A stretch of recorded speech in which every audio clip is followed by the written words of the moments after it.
All right, guys, welcome back. Let me present my screen again.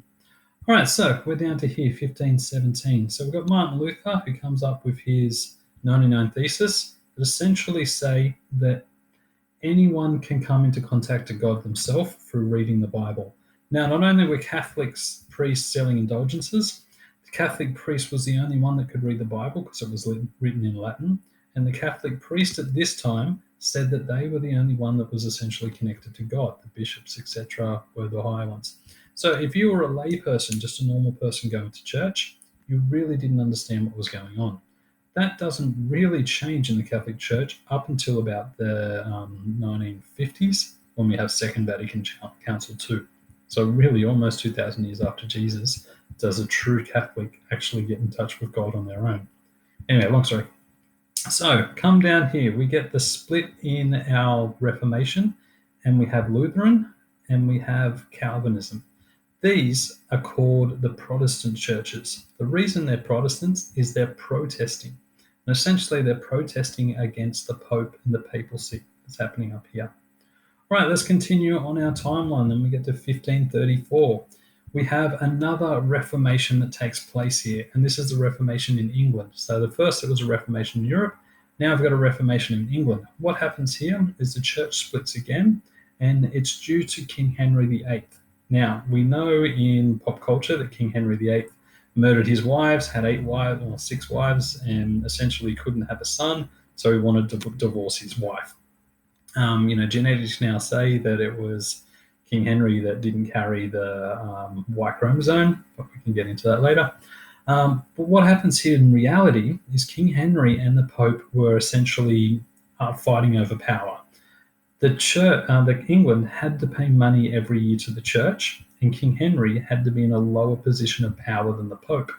He, a bit of a self-indulgent man, didn't want to give away his money and didn't want to give away his power. So there's a split, the Anglican Church and the Catholic Church. Now, that sounds very selfish, but the Anglican Church does have its own unique understanding of Christian beliefs. So it's still a strong faith. So King Henry is probably not the best representative, but today they have a really strong way of expressing their faith. And then as that goes along, it splits into the Methodists and then Pentecostals down further. So this end line is what Christianity looks like today. There's many, many different ways of looking at Christianity. So this jumps into your task. So what you're going to do now, for each slide has a question and has a link. Now, your textbook that you've downloaded as well actually has more concise information and probably easier to report information that I have in these slides.